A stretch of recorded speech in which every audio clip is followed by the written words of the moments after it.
Good morning, elements.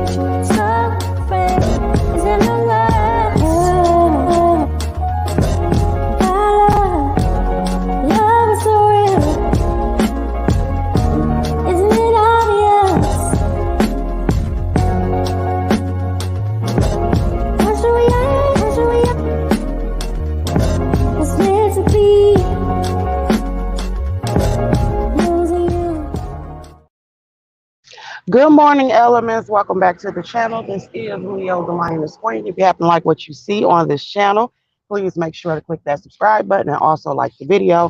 And also, do not forget to join the membership. It is only $2.99. Hope that all of you are having a beautiful Friday, okay? It is nice and sunny here. Yesterday, it was super hot. Oh my God, it was so hot, especially inside that dang on plant. Hey, Miss Patrice. Hey, Marcus. Hey, y'all. Good morning, everybody. What's going on? We are back to the regular scheduled programs, y'all, okay? And it does turn out that I do have to work. They are forcing us in, honey, okay? Remember, I told y'all last week when I did all that OT that we were at critical status, honey. And so, when critical status come, that is when you start seeing paper that say 100%, 100%, second shift, third shift, first shift. And when you see that and you see your department up there, it ain't no ifs, ands, or buts about it. You got to bring your ass in. So that is pretty much what the case is. I would be behind this damn truck. Let me get, well, shit. Anyway, that's what ends up happening. Oh, okay, Mr. Trees.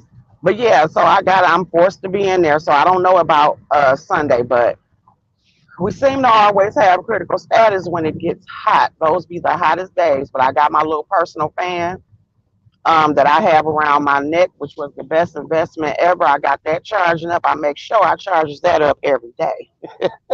Okay.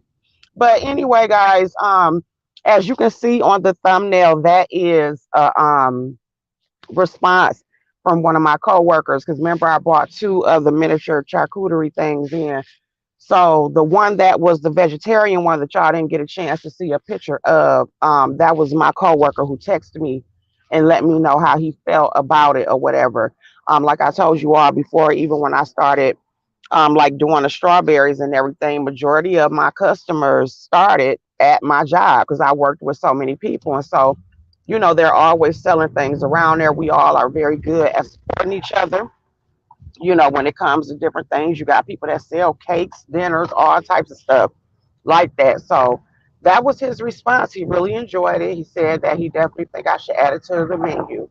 And then my second coworker, I ended up talking to him yesterday, and he was saying that his mother really enjoyed it because the chick that I originally bought it for, she ended up not being at work, so I just ended up giving it to him. And so he gave it to his mother. He said his mother was inquiring about how much, do I charge for him or whatever. It's like I said, it's real little petite size or whatever. And so I told her, I said, I'm trying to come up, or told him rather, that I'm trying to come up with the prices and stuff now as far as how much I'm going to charge for those individual ones. There are some more boxes too that I'm going to order as well. Go ahead, Pooh Bear. Okay. I love you. Wait, here go bagels Oh, God. Yeah, thanks. for bagels today. I love you. Have a good day.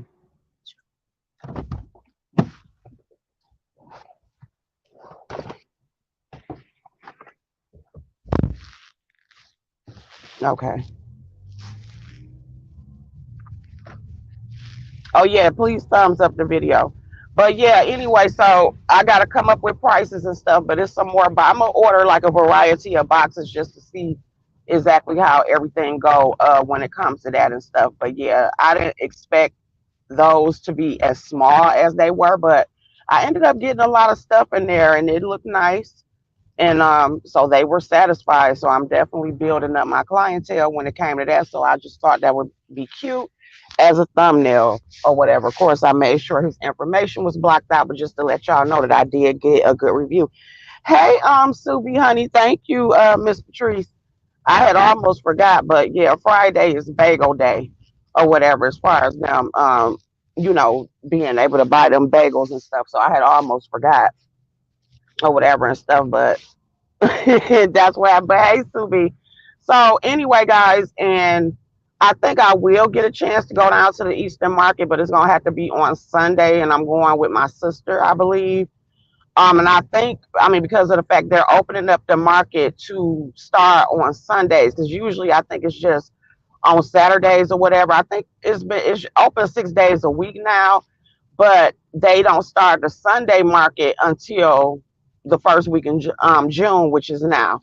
And I actually think that the day that we're going, they are supposed to also have a lot of vegan options down there. So, like I told y'all yesterday, we will be exploring a lot of vegan things or whatever because that's real big and stuff in. And we just been passing ideas back and forth, me and my sister. So she's very excited about just all the things that we got planned up and stuff going on with that. But the thing I wanted to talk about was the Moneybagg Yo interview that he did with Angie Martinez. Now, of course, he does have an album. I think it's supposed to drop today, a mixtape coming out today. I like Moneybagg Yo, always have. But anyway, you also know that he's with Ari. And of course, they focused on the fact of him admitting to cheating on Ari. Oh yeah, no, I'm definitely going to check. I forgot the Grand Prix was this weekend. I think my dad told me because he go every year. Yeah, I'm definitely going to check. But is the Grand Prix on Saturday or is it on Sunday? Oh, it's the entire weekend. Okay, I'll make sure I'll look into it or whatever and stuff. I'll make sure I know how to navigate it or whatever. I still want to end up going down there anyway though, because like I said, I really want to look at the different produce and stuff they got down there. I want to try some of that vegan stuff so we can know what to incorporate into our menu. But regardless, we'll still end up spending the day together because we've been planning it for so long. But anyway, back to the Moneybagg Yo interview. So of course, by the time the blogs got hold to it, they would make you think that he was just talking about the fact of him cheating on Ari. So you had people under there criticizing him and of course making fun of her and saying, he is embarrassing, he's a narcissist, just every damn thing. And you could tell, and then there were people that was like, the interview was a good interview. But you had people under there that was basically saying that they don't understand why people were praising somebody cheating. And I'm sitting up there looking like it's clear that y'all asses did not watch the goddamn interview. But I know that, when people pick up stories, they got to do the sensationalized thing in order to get the attention, I guess. But if you go, I actually think I'm gonna put it up on my community feed because I had downloaded it or whatever before I went to work. Sometimes I gotta download videos because y'all already know my phone be acting crazy there, so that's how I'm able to watch something consistently without it, stopping back and forth. But watching the interview, it was a really, really good interview. The little part where he did admit to cheating on Ari, it was like a small section of the overall interview, but he pretty much um the loss of one of his baby mothers because I think it was five baby mothers, and now it's down to four. And it was his very first baby mother that he ended up admitting that she got uh murdered or whatever and stuff. I'm trying to watch my words. She ended up getting murdered or whatever and stuff because they're all from Memphis. And he said that he had just bought like all his baby mama's houses in Miami, and she was one of them. And this is the thing to parents: listen to your children. A lot of times, kids be knowing what the hell they talking about, but we choose a lot of times to ignore them because of the fact that they're so young. not realizing that a lot of times they are more closer to the source, whatever it is that you believe in. They're more closer to the source because they have not been tainted as much yet, depending on how their lives have went thus far. But anyway, she was in the process because she had three of his kids, first baby mama. And basically the way the story went, he was like that, she was still kind of like in the street life, but she was trying to change her life. And so he had just bought them a big house in Miami. And for some reason, she wanted to go back to Memphis in order, I think, to get the rest of their things or something. Because she was supposed to be in Miami. They were in Miami to not only move into the house, but to change the school work over, everything like that.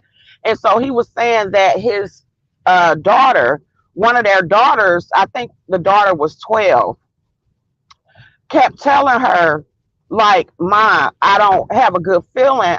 I don't want to go. Why don't we just stay?" She kept urging her mother not to go.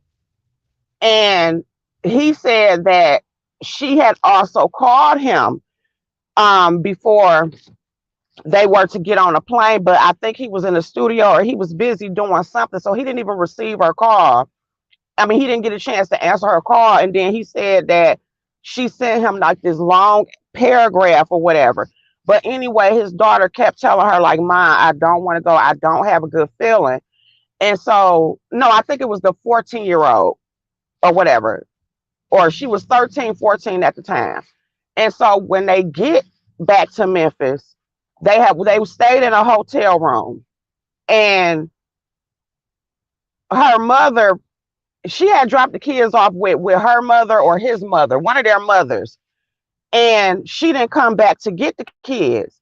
So somebody from the block ended up calling Moneybagg Yo and letting him know that they found her dead inside of a hotel room. Somebody had came in there and they had murdered her.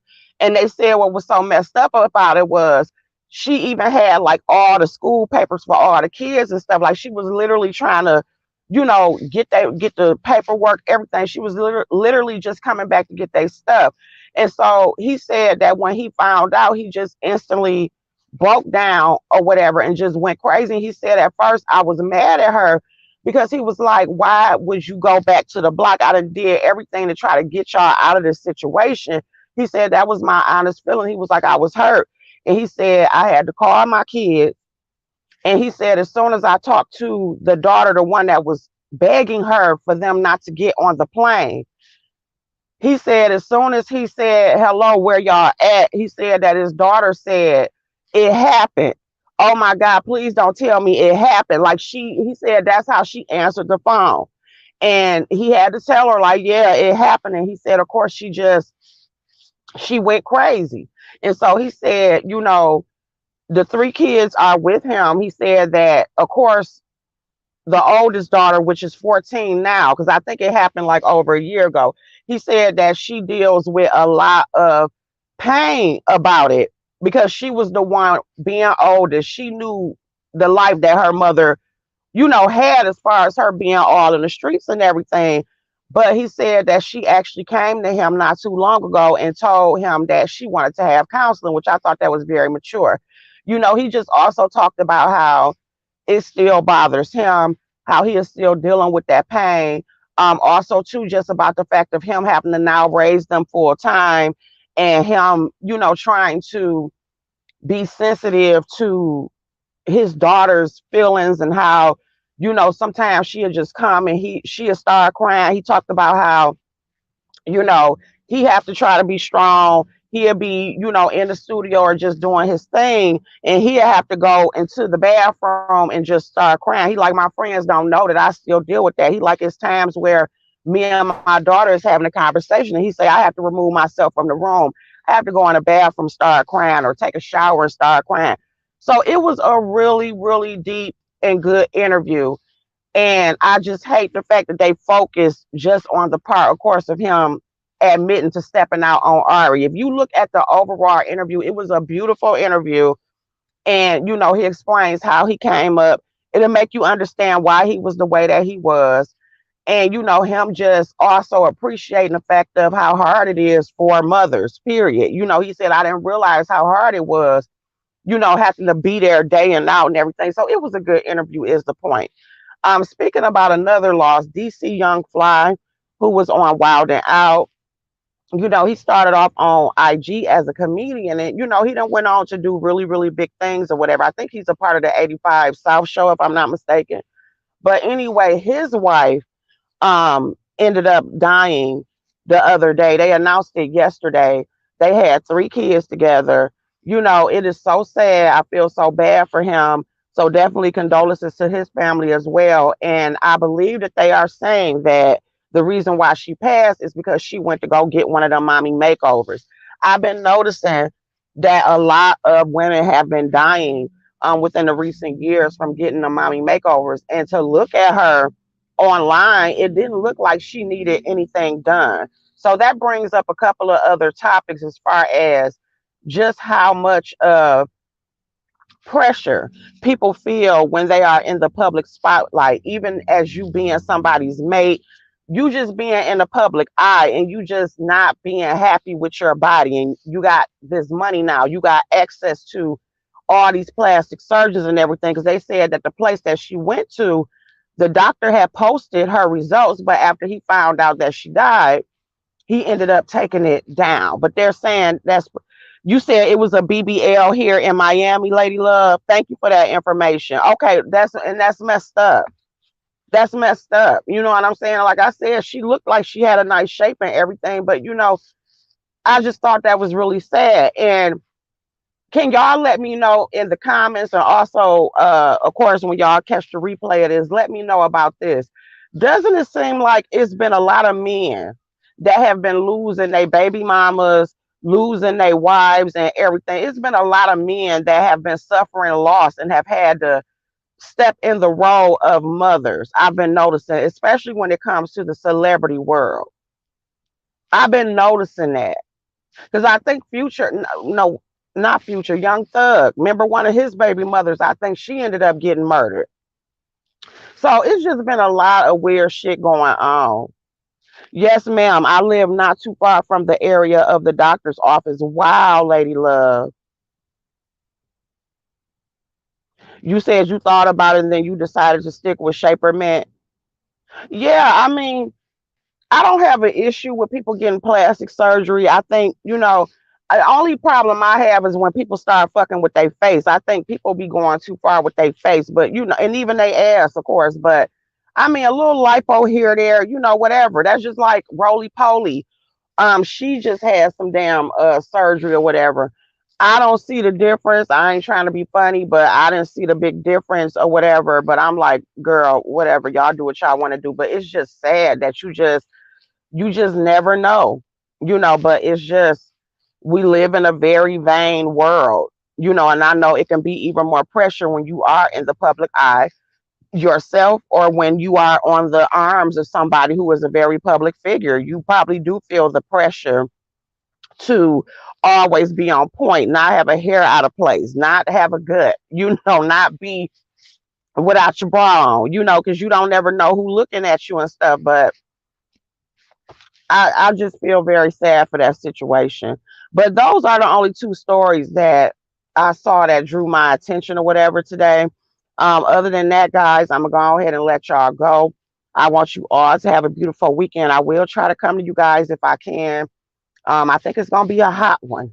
Okay. But as for what I'm doing for the weekend, like I said, I'll be working. Don't know if I'm going to work Sunday, but if I'm not working Sunday, I will be at the Easter market. I may go live and show you all what's going on down there.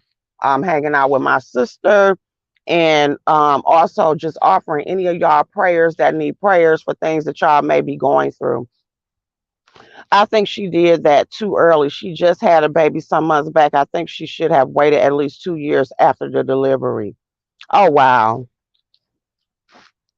That's sad. I feel bad for them kids, because it's like, who I feel bad for that. My heart definitely goes out to people who, have lost their parents and stuff, because that's not easy at any age. But to be that young, like their kids are young, you know what I'm saying? So That's why I always say, y'all, outside of whatever stupid shit that we got going on, I just try to focus on just the reality of life is short. That's why I try to cherish every moment with my child, because it can go either way. Unfortunately, the way that it is, we come on here, we roast and gag, but for the most part, I keep my real life as a priority. I keep the people that I love as a priority because stuff is happening so fast. Stuff can happen in the blink of an eye. Your life can change in the blink of an eye. That's why I also always try to have humility when it comes to anything. I try to have humility. Not only can you lose your life, you can lose your job, all of that stuff. So we just have to remember what's important. You just have to make your priorities, what it is. And your priority should be the people that are really in your life. Your priority should be making sure that you make it home to either your spouse, make it home to your children, and also look to your children, listen to your children. Because a lot of times they can be the very angel that you need to protect you from shit. So don't just be dismissing what kids got to say. That's why I say I listen to Melvin. Y'all can tell just by how he talks that we have regular conversations. I never dismiss what it is that Melvin got to say. I make sure if I don't listen to nobody on this earth, I listen to what my son got to say, just to see where his head at, to see if it's some shit that he can, protect me from. Because kids be knowing, but too much or too many times we like to ignore them. Okay, I'll definitely be praying for her, Miss Patrice. Okay. Oh, and I just wanted to give y'all this little tidbit too. I forgot that. Well, I ain't have to include that in the title, and people probably gonna be like, "That's TMI." But anyway, it was this because somebody also tried to use it. This is the last time I'm referencing this bitch. But somebody came in my motherfucking comments yesterday, and of course they tried to throw up. I think they said, "Oh, you that married man think you ugly or something like that." And I'm like, well, he didn't think I was ugly enough to not take care of his child. He takes a very good care of his motherfucking son. But anyway, remember I was telling y'all that we were trying to decide when or what age we were going to tell Melvin what the situation was. Because by the time Melvin was born and everything, like as far when he started to realize the dynamics, he know us just as co-parenting together or whatever. And so he asked and he was told. And so we both asked him, like, well, how do you feel about that as far as him being told how he came to be? Because he wanted to know, like, how did y'all meet? How did y'all get together? So we went on ahead and told him. And I asked him, I was like, well, how you feel about that? And he was like, okay. Like, he didn't even give it. He didn't even give a damn. And I'm not gonna lie, that was something that I was really worried about. I'm like, oh my God, how is my son gonna look at me? How he gonna look at his dad? How is he gonna handle it? And he pretty much was like, oh, okay, whatever. So the cat is out the bag. So Melvin knows how he got here now. And he appears to be okay with it. He was like, okay, whatever, let me go ahead and eat my sandwich. I ain't got time. It is what it is. And he still loves us. So all right, y'all. You remember that conversation, child. But anyway, yeah, Lala definitely have changed. A lot of them have changed or whatever. But like I said, people have to do what they feel is best for their self-esteem when it comes to the plastic surgery. But a lot of them, I think, have really fucked their face up or whatever. Like, you just got to be careful with that shit. Like I said, me, I just accept myself for what it is. Could I get lipo? Probably. You know what I'm saying? But that's probably the most that I would get. But even like I said, the way all these motherfuckers is down, I think I'll just start walking. We have a damn whole full gym at the goddamn job. And what a lot of my coworkers do, which I think I'm gonna start doing with them, a lot of them on our lunch breaks, they would just walk around the whole entire plant. Like, our plant is big as fuck. So a lot of them will go in groups and just walk around the goddamn plant. I'll probably do that before I actually go pay for some goddamn surgery, because it ain't worth it at the end of the day. Okay. And the way I look at it, I am confident within myself, flaws and all. fupa and motherfucking all. So it's like whoever come along, you gonna have to accept the shit. Of course, I'll shape myself up, but am I out here like, oh my god, I can't look at no bitch, I'm fine. Okay. I checked out her doctor reviews and they weren't good. Wow. Prayers for them babies, y'all. But anyway, let me go ahead and get out of here. Y'all already know what time it is. It is daily nap time. Yes, Leo takes her daily motherfucking nap. Okay, I will not be up to 12 or 12:30. Get ready for work and go ahead and be prepared to sweat today. Okay. But I love y'all. Have a beautiful weekend. Bye, guys.